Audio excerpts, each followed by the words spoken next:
Hello friends, मैं मनोज एक बार फिर से आप सभी का स्वागत करता हूं हमारे YouTube channel learn more computer पर। तो फ्रेंड्स, आशा करता हूं जो हमारे द्वारा माइक्रोसॉफ्ट पावर पॉइंट की क्लासेस ली जा रही हैं, जिसका चैप्टर 2 कल कंप्लीट हुआ था, वो आपको समझ आ गया होगा और आपने उसको अच्छे तरीके से प्रैक्टिकली करके भी देखा होगा। और इसी आशा से कि आप लोग हमारी क्लासेस का आनंद ले रहे हैं और कुछ नया सीख रहे हैं। तो आइए शुरू करते हैं चैप्टर नंबर 3। तो चैप्टर नंबर 3 स्टार्ट करने से पहले मैं आपको बता दूं, कल की क्लासेस में मैंने आपको बताया चैप्टर 2 में प्रेजेंटेशन कैसे क्रिएट करते हैं, प्रेजेंटेशन को सेव कैसे करते हैं, उसमें स्लाइड्स को ऐड ऑन कैसे किया जाता है, थीम्स को कैसे अप्लाई किया जाता है, थीम्स का कलर्स कैसे चेंज करते हैं और बैकग्राउंड के थीम्स को कैसे देते हैं, और मिनी टूल बार के बारे में। और होम टैब के अंदर तीन ग्रुप्स को मैंने क्लियर कराया था कल। एक क्लिपबोर्ड ग्रुप्स है जो रिबन्स है, उसमें दूसरा स्लाइड है, उस ग्रुप को मैंने कंप्लीट करा दिया था रिबन के अंदर। और रिबन के अंदर एक थर्ड ग्रुप है आपका फॉन्ट, उसको भी क्लियर करा दिया था। तो फ्रेंड्स, जैसा कि मैंने आपको बताया था, माइक्रोसॉफ्ट पावर पॉइंट को पूरी तरीके से सीखने के लिए पहले हमें इन टैब्स के एक एक कमांड्स के बारे में, यानी कि टैब्स में जो भी रिबन्स है, रिबन्स में जो ग्रुप्स की कमांड्स हैं, उन सभी के बारे में पता होना अति आवश्यक है। तो इसी लिए मैं सभी टैब्स के अंदर जो ग्रुप्स हैं, पहले एक एक करके उन सभी को क्लियर कराऊंगा। उसके बाद हम अच्छे से कैसे प्रेजेंटेशन प्रिपेयर करते हैं और उसको कैसे प्रेजेंट करते हैं, वो भी मैं आपको बताऊंगा। तो इसी उम्मीद से फ्रेंड्स, आज की क्लासेस स्टार्ट करता हूं। और क्लासेस स्टार्ट करने से पहले मैं आप सभी से रिक्वेस्ट करूंगा कि जिन लोगों ने अभी तक हमारे चैनल को सब्सक्राइब या शेयर नहीं किया है, वो प्लीज़ हमारे चैनल को सब्सक्राइब करें, शेयर करें, लाइक करें और बेल आइकन बटन को प्रेस करना ना भूलें। तो फ्रेंड्स, क्लास स्टार्ट करते हैं। आज सबसे पहले मैं आपको बताने वाला हूँ पैराग्राफ टैब्स के बारे में। पैराग्राफ्स ग्रुप क्या होता है और कैसे यूज़ किया जाता है। तो फ्रेंड्स, सबसे पहले मैं आपको क्लियरली बताऊं कि यहाँ पर जो एक लाइन मैंने लिखी हुई है, ये पर्टिकुलर एक लाइन, इंडिविजुअल लाइन को हम एक पैराग्राफ कहते हैं। और इस तरीके से अगर आपने लिखा हुआ पैराग्राफ विदाउट एंटर, तो ये पूरा एक पैराग्राफ होता है। अगर आपने 4 लाइनें लिखी या 4 वर्ड्स लिखे और उसके बाद एंटर की प्रेस कर दिया, तो वो एक पैराग्राफ में कन्वर्ट हो जाता है फर्स्ट ऑफ ऑल। तो आप देखिए, जैसे मैंने इसको सेलेक्ट किया, इट मीन्स ये एक पैराग्राफ सेलेक्ट है। और इसको अगर मैं राइट अलाइन करता हूँ तो केवल यही राइट अलाइन होगा, लेफ्ट अलाइन करूँगा तो केवल यही लेफ्ट अलाइन होगा। अगर मैं पूरे के पूरे तीनों पैराग्राफ्स को एक साथ सेलेक्ट कर लेता हूँ, इनको सेंटर लाइन करता हूँ, राइट अलाइन करता हूँ, लेफ्ट अलाइन करता हूँ, तो सारे, तो किसी भी चीज़ को आपने देखा, अगर मैं इस सिलेक्शन से बाहर क्लिक कर देता हूँ तो देखिए क्या होता है। ये जो मेरा पैराग्राफ जो ग्रुप है, इस ग्रुप्स के अंदर जितनी भी कमांड्स हैं वो डीएक्टिव हो चुकी हैं, क्योंकि इन सभी कमांड को एक्टिव करने के लिए पहले मुझे सिलेक्शन करना मैंडेटरी होता है। और सिलेक्ट करने के भी कौन कौन से तरीके होते हैं, देखिए, हमारी एक स्लाइड के अंदर टेक्स्ट मैटर हो सकता है, ऑब्जेक्ट्स हो सकता है। आपको केवल टेक्स्ट मैटर सेलेक्ट करना है, या पूरे का पूरा ऑब्जेक्ट सेलेक्ट करना है, या केवल एक ऑब्जेक्ट हो तो एक ही ऑब्जेक्ट ही सिलेक्ट करना है, या ऑब्जेक्ट और प्लस टेक्स्ट दोनों सेलेक्ट करना हो। तो उसके लिए आप कंट्रोल ए करेंगे तो सारा का सारा एक स्लाइड के अंदर आप जितनी भी ऑब्जेक्ट और स्लाइड्स होंगी, ऑब्जेक्ट और टेक्स्ट होंगे, दोनों के दोनों सेलेक्ट हो जाते हैं। या सिलेक्शन करने का तरीका क्या है, देखिए, सिलेक्ट का ऑप्शन नज़र आ रहा होगा आपको। होम टैब के अंदर सिलेक्ट टैब है, इसमें सिलेक्ट ऑल करेंगे तो इस स्लाइड के अंदर जो भी एरिया है वो सारा सिलेक्टेड है।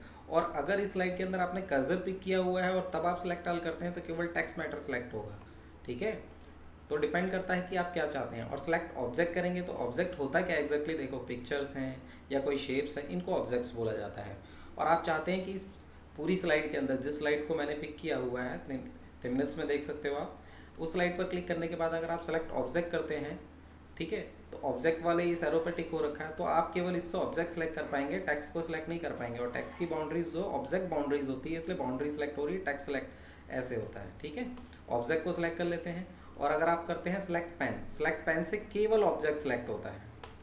और इससे आप इस तरीके से भी सिलेक्ट कर सकते हैं, ये पेन का एरिया काउंट किया जाता है। अगर आप किसी ऑब्जेक्ट को या कोई टेक्स्ट मैटर को इसके अंदर, देखिए, सिलेक्ट पेन के अंदर करने से आपको पता चल गया है यहाँ पर क्या है, 3 सेक्शन डिवाइडेड हैं आपके शेप्स में।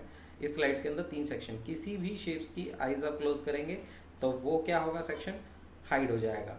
आप इन तीनों को ऑन कर सकते हैं, तीनों को हाइड वन टाइम पर कर सकते हैं और शो ऑल कर सकते हैं। ये देखिए रिक्वायरमेंट होती किस लिए है, ये रिक्वायरमेंट कैसे है, जैसे इस स्लाइड के अंदर अभी मुझे इस पार्ट की रिक्वायरमेंट नहीं है, लेकिन इन फ्यूचर मुझे रिक्वायर्ड हो सकता है।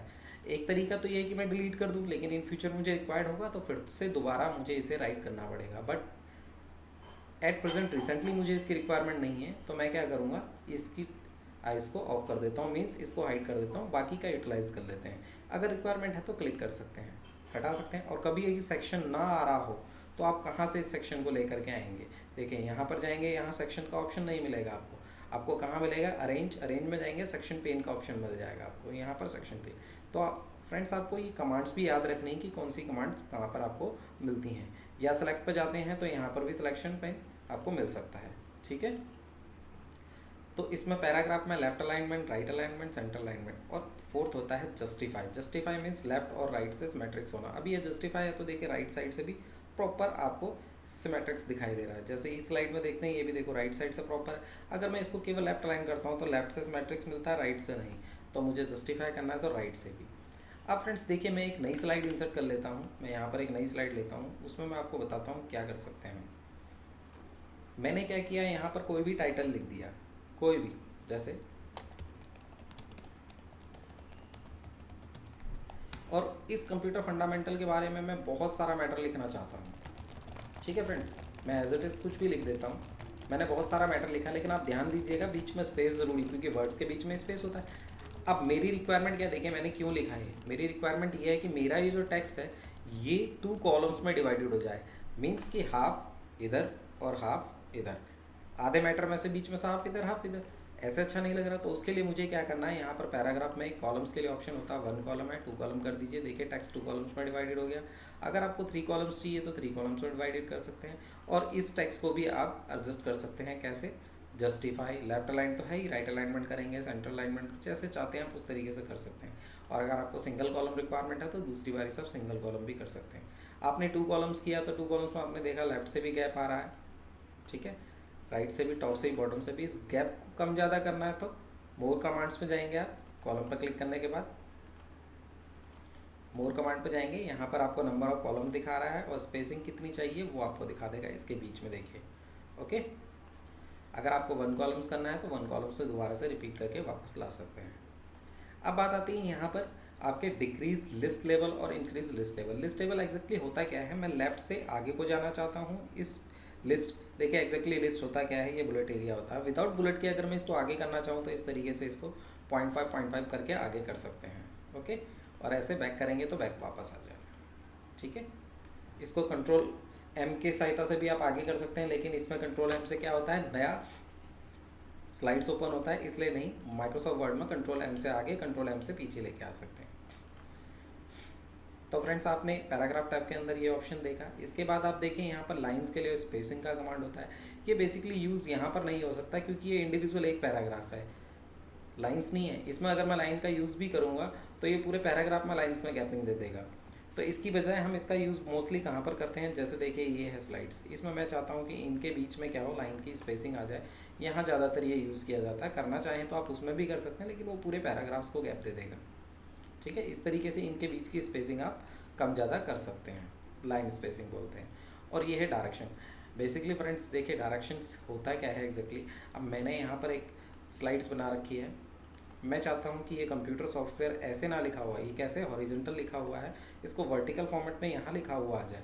तो इसको क्लिक करो, यहाँ टेक्स्ट डायरेक्शन पे जा करके क्या कर देंगे हम, वर्टिकल फॉर्मेट में 90 डिग्री चाहिए आपको, 270 डिग्री चाहिए आपको। तो जिस तरीके से चाहिए, जैसे लाइक मुझे ये वाला चाहिए तो इसको आप ऐसे खींच सकते हैं, इसको इस तरीके से कर सकते हैं, और इसको जहाँ मूव करके रखना चाहते हैं इसको रख सकते हैं, ठीक है। अगर आपको दोबारा से इसको हॉरिजॉन्टली करना है तो हॉरिजॉन्टल कर सकते हैं। मोर ऑप्शन में जा करके यहाँ से भी आप इसको सेंटर लेफ्ट राइट जैसे करना चाहें वैसे कर सकते हैं, और यहाँ से रोटेट कर सकते हैं, ठीक है। और ये सेंटर देखो, हॉरिजॉन्टल क्या होता है मैं आपको क्लियरली बताता हूँ। हॉरिजॉन्टली मैंने इसको अप्लाई किया और ये यहाँ पर आ चुका, मैंने इसको बड़ा कर लिया और इसको अपने करंट पोर्शन पर वापस ले आया, ठीक है। ये लेफ्ट अलाइनमेंट में है, इसको मुझे राइट में करना है तो मैं क्या करूँगा, मोर ऑप्शन पे जाऊँगा और यहाँ से हॉरिजॉन्टली इसको अगर मुझे क्या करना है, मिडिल है, मिडिल करना है, टॉप करना है, ऐसे हॉरिजॉन्टली ऐसे, और वर्टिकल ऐसे। ये वर्टिकल भी होता है हॉरिजॉन्टल भी। अगर मुझे इस तरीके से करना है, मिडिल सेंटर्ड करेंगे, ओके, तो मिडिल सेंटर हो जाएगा। बेसिकली हम यहीं से इसको कर सकते हैं, राइट लेफ्ट करना चाहो तो कर सकते हैं, लेकिन उसके लिए आपको सेलेक्ट करना पड़ेगा। और ये टेक्स्ट मैटर के अंदर लिखा हुआ है, इसलिए हम इसको कहाँ से करते हैं, यहाँ से जा करके इसको लेफ्ट अलाइनमेंट करना है तो यहाँ से क्या करेंगे, टॉप से है, मिडिल है, बॉटम है। इसकी बजाय मैं क्या करता हूँ, लेफ्ट सेंटर करना चाहूँ तो यहाँ से भी यूज़ कर सकते हैं इसको, टॉप से सेंटर है, बॉटम है, मिडिल है, ठीक। तो इस तरीके से आप इनको अलाइन जिस तरीके से देना चाहें यहाँ से दे सकते हैं इसके अकॉर्डिंग, ठीक है फ्रेंड्स। तो अलाइन टेक्स्ट के लिए आप यहाँ से भी कर सकते हैं, टॉप बॉटम लेफ्ट। जो आपने यहाँ से मोर में जाकर ऑप्शन यूज़ किया उसकी बजाय आप कहाँ से कर सकते हैं, नेक्स्ट ऑप्शन आ जाता है अलाइन के लिए। अगर आपको वर्टिकल इसको टॉप करना हो, बॉटम करना हो, लेफ्ट करना हो, उसके लिए भी यूज़ कर सकते हैं। किसके, इस टैग के अंदर। जैसा लाइक सपोज करो मुझे टॉप से करना है तो टॉप से हो जाएगा। देखिए इतना बड़ा टैक्स है, ये टॉप आ गया, मिडिल करेंगे तो इसके मिडिल आ जाएगा, बॉटम करेंगे तो इसके बॉटम पे आ जाएगा, इस तरीके से, ठीक है फ्रेंड्स। अगर मुझे टॉप से करना है ये तो टॉप से हो जाएगा। इसके बाद आता है कन्वर्ट टू स्मार्ट आर्ट। ये बहुत यूज़फुल है अगर आप एक अट्रैक्टिव स्लाइड बनाना चाहते हैं। कन्वर्ट टू स्मार्ट आर्ट का बहुत अच्छे तरीके से यूज़ कर सकते हैं। उसको यूज़ करने से पहले मैं फ्रेंड्स आप लोगों को बताऊंगा कि एक ब्लैंक प्रेजेंटेशन है, इसी लेआउट को हम क्या करते हैं, ब्लैंक कर देते हैं और इसको डिलीट कर देते हैं। अब फॉर एग्जांपल मुझे यहाँ पर एक फ्लो चार्ट बनाना है और फ्लो चार्ट बनाने के लिए मुझे इसकी रिक्वायरमेंट है, लेकिन ये तब ओपन होगा जब मैं यहाँ से कोई भी एक शेप ले लेता हूँ। शेप लेने के बाद मैं क्या करता हूँ, कन्वर्ट टू स्मार्ट आर्ट करते हैं। लाइक मुझे इस तरीके की शेप्स की रिक्वायरमेंट है या इस तरीके की शेप्स की रिक्वायरमेंट है, इस तरीके से यूज़ कर सकते हैं। या कोई लाइफ साइकिल वगैरह देना है या इस तरीके से मुझे यूज़ करना है तो आप कर सकते हैं इसमें, ठीक है। जैसे मुझे ये यूज़ करना था, ये यूज़ कर लिया। यहाँ पर मुझे दो नहीं एक ही टेक्स्ट चाहिए तो आप एक टेक्स्ट को सिलेक्ट करके डिलीट कर सकते हैं, ठीक है। अगर एक टेक्स्ट लिखा उसके बाद आपको दूसरे की रिक्वायरमेंट है तो यहाँ से जाएंगे आप, डिज़ाइन है ऑप्शन, यहाँ से ऐड बुलेट करेंगे तो एक और बुलेट यहाँ पर ऐड हो जाएगा, ठीक है फ्रेंड्स। इस तरीके से आप और एक चाहिए तो यहाँ से एक और ऐड ऑन कर सकते हैं। डिलीट करना है तो पता ही है आपको, इसको बैक कर लीजिए, डिलीट कर सकते हैं इसको। इसके अलावा मुझे कोई और शेप चाहिए, मैंने लाइक ये ले लिया, कोई भी आप शेप ले सकते हैं। यहाँ से मैंने इस तरीके की शेप्स को लिया।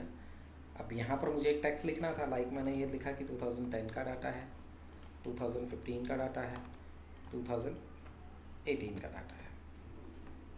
यहाँ मैंने बोला कि 2000 था या 2500 था, कोई भी अप्रॉक्सीमेटली हम एक आइडिया ले लेते हैं। इस तरीके से फ्लो चार्ट डिवाइड करना है मैंने, ओके फ्रेंड्स। अब यहाँ पर मुझे एक पिक्चर इंसर्ट करनी है तो मैं क्या करूँगा, इस पर क्लिक करता हूँ। यहाँ से जो भी पिक्चर्स मैंने कहीं सेव कर रखी है उस पिक्चर्स को यहाँ पर इंसर्ट कर सकता हूँ। इस पिक्चर को छोटा या बड़ा करने के लिए आप यहाँ पर दोबारा क्लिक नहीं कर सकते, उसके लिए आपको जाना पड़ेगा किस टैब पे, पिक्चर टैब पे, फॉर्मेट पे जाते हैं, ठीक है। फॉर्मेट पे जाएंगे, यहाँ पर है हमारे पास चेंज पिक्चर, दूसरी पिक्चर्स को चेंज कर सकते हैं। और अगर इसको रिसाइज करना है तो क्रॉप पे जाएंगे, क्रॉप से इसको छोटा या बड़ा आप कर सकते हैं अपने अकॉर्डिंग। जैसे आप पिक्चर को छोटा बड़ा करेंगे शेप उसी के अकॉर्डिंग बाहर क्लिक करते ही आ जाएगा। अगर आप बड़ा करना चाहते हैं अगेन क्रॉप पे जाइए, इसको बड़ा कर सकते हैं। अगर आपको लगता है कि आपको पिक्चर चेंज करनी है तो चेंज पिक्चर पे जाएंगे, यहाँ से पिक्चर्स को चेंज कर सकते हैं, ओके फ्रेंड्स। अब इनको हम देखो स्टाइल्स भी प्रोवाइड करा सकते हैं। किस तरीके से, आपने होम टैब पे आना है दोबारा, आप चाहते हैं कि इनको किस तरीके का शेप्स दे दें, 3D टाइप का शेप्स, इस तरीके से भी शेप्स दे सकते हैं इनको, ठीक है फ्रेंड्स। यहाँ से इनको अलग अलग तरीके से कलराइज कर सकते हैं। तो इन डिज़ाइंस को बहुत अच्छे तरीके से बनाने के लिए कन्वर्ट टू स्मार्ट आर्ट का यूज़ हो सकता है। जिस तरीके के अट्रैक्टिव स्लाइड बनाना चाहते हैं उनके लिए आप बहुत तरीके से, और इसी में जैसे एक क्लाउड टाइप के हैं, कुछ स्पेशल्स आपको लिखना है तो आप किसी पॉइंट के ऊपर लिखना है तो लिख सकते हैं। हाईलाइटेड करके पिक्चर के ऊपर यहाँ राइट क्लिक करेंगे, एडिट टेक्स्ट पे क्लिक करेंगे, इसके बारे में जो भी लिखना है लिख सकते हैं। और इसको देखिए ऐसे करके आप येलो पोर्शन है उसको ऊपर या नीचे लेके जा सकते हैं। अगर इसको हटाकर दूसरा लेकर के आना है तो आप दूसरा भी ले सकते हैं। यहाँ से इस तरीके की शेप्स को भी यूज़ कर सकते हैं। ये देखिए, अब इसके बारे में कुछ लिखना है, राइट क्लिक करेंगे और क्या करेंगे, एडिट टेक्स्ट, यहाँ लिखना है इसके बारे में। और इसको भी आप अलग अलग तरीके के स्टाइल्स में मेंशन कर सकते हैं, ठीक है फ्रेंड्स। ये इनमें जिस तरीके के स्टाइल्स में आपको लिखना है उस तरीके के स्टाइल्स को यूज़ कर सकते हैं। तो फ्रेंड्स आपने देखा होम टाइप के अंदर कन्वर्ट टू स्मार्ट आर्ट, और ये शेप्स के बारे में भी देख लिया। अब फ्रेंड्स मैं आपको थोड़ा सा और बताना चाहूँगा। एक इसमें आता है अरेंज। अरेंज टैब को कैसे एक्टिव किया जाता है, लाइक मैं क्या करता हूँ, यहाँ पर एक शेप ले लेता हूँ और इस शेप को अलग तरीके से स्टाइल्स दे देता हूँ। अगेन मैं दूसरी शेप्स ले लेता हूँ, इसको दूसरा कलर दे देता हूँ। ठीक है फ्रेंड्स, और यहाँ पर एक शेप्स और मैं मेंशन कर लेता हूँ, इसको अलग तरीके से। मुझे देखिए ये जो शेप्स है, ये शेप इस रेड के बैक में चाहिए। तो कौन सी शेप बैक में चाहिए? ब्लू वाली। तो अरेंज पर जाएंगे, सेंड टू बैक करेंगे तो बिल्कुल बैक चला जाएगा, केवल रेड के ही नहीं इसके भी बैक चला जाएगा। ओके, लेकिन मेरी रिक्वायरमेंट क्या थी कि केवल रेड के बैक में जाए, इसके बैक में ना जाए। तो सेंड टू बैक नहीं करेंगे, यहाँ पर बैकवर्ड करेंगे। ओके, इसको फ्रंट पर लेके आना है, बिल्कुल फ्रंट पर लेके आना है। यहाँ पर ब्रिंग टू फ्रंट करेंगे, लेकिन मुझे बिल्कुल फ्रंट नहीं लेके आना, एक स्टेप फ्रंट पे लेके आना है। तो क्या करेंगे? Bring to forward. Okay, clear हो गया होगा लगता है आपको। और इसको अलग से पिक करते हैं, इसको अलग से, क्योंकि तीनों पिक्चर्स अलग अलग हैं। लेकिन मैं क्या चाहता हूँ, तीनों को इस तरीके से सिलेक्ट करना है। नहीं तो यहाँ से जाना है, सिलेक्ट पेन पे क्लिक करना है, तीनों को इस तरीके से शिफ्ट दबा करके भी सिलेक्ट कर सकते हैं। कंट्रोल शिफ्ट, कंट्रोल और शिफ्ट प्रेस करेंगे, तीनों को इस तरीके से भी सिलेक्ट कर सकते हैं। नहीं तो सबसे आसान तरीका है ऐसे सिलेक्ट कीजिए और यहाँ जा करके ग्रुप कर लीजिए। अब ये तीनों एक ही पिक्चर हो चुकी हैं। अगर हटाना है अनग्रुप कर सकते हो। फिर से तीनों अलग अलग हो चुके हैं और इन तीनों को एक दूसरे के सेंटर करना है। तो शिफ्ट के साथ तीनों को ऐसे सिलेक्ट कर लीजिए और यहाँ जाएंगे, अलाइन पर जाके सेंटर, फिर अलाइन पर जाएंगे मिडिल। ओके, टॉप से करना है तो अलाइन को टॉप से लेफ्ट कर सकते हैं, टॉप से राइट कर सकते हैं, टॉप से सेंटर कर सकते हैं। अभी सेंटर है तो सेंटर पे चलेगा। बॉटम करना है तो बॉटम से कर सकते हैं, मिडिल करना है तो मिडिल। तो आपको पता है वर्टिकल हॉरिजॉन्टल दोनों सेंटर हैं। जिस शेप में यहाँ पर है इस तरीके से मेंशन करना है, इस तरीके से मेंशन करना है, वो आपके ऊपर डिपेंड करता है। ठीक है फ्रेंड्स, ग्रेड लाइन्स ऑन करनी है तो ग्रेड लाइन्स को भी ये स्नैप टू ग्रेड्स कर सकते हैं, डिस्प्ले कर सकते हैं। इन तीनों को ऑन कर दीजिए, देखिए ग्रेड लाइन भी ऑन हो जाएंगी। ये स्नैपिंग लाइन्स हैं, ये ग्रेड लाइन्स हैं। ऑफ करना है, रेंज पे जाएंगे, इनको भी ऑफ कर सकते हैं, इसको भी ऑफ कर सकते हैं, अगेन इसको भी ऑफ कर सकते हैं। एक एक करके ऑफ करना चाहें कर सकते हैं, नहीं तो ग्रेडिंग में जाइए, एक एक करके सबको यहाँ से ऐसे भी ऑफ कर सकते हैं। तो फ्रेंड्स आई थिंक सो आपको समझ में आ गया। इसको रोटेट भी कर सकते हैं आप इस तरीके से। क्विक एक्सेस टूल बार आपको बता दिया मैंने, इनको अनग्रुप कर लीजिए अलग अलग, सॉरी यहाँ से अनग्रुप, अलग अलग हो गया। इनको देखिए फ्रेंड्स बहुत अच्छे तरीके से कैसे यूज़ किया जा सकता है। देखिए मैं इसको 3D टाइप में बनाना चाहूँ तो यहाँ से 3D टाइप की शेप्स दे सकते हैं इसको आप। मुझे इस तरीके से देना है 3D में, इसको ऑप्शन पे जाएंगे, यहाँ से देखिए इसको कितना अच्छे तरीके से आप यूज़ कर सकते हैं। इनका शेप्स बढ़ा सकते हैं, ये इस तरीके से रोटेट करना है, इस तरीके से रोटेट करना है। कैसे रोटेट करना है, लाइक मुझे क्या करना था, ये इस तरीके से लेना था। अब इसमें कुछ लिखना है तो इजीली लिख सकते हैं आप। राइट क्लिक करेंगे, एडिट टेक्स्ट करेंगे, जो भी लिखना है, लाइक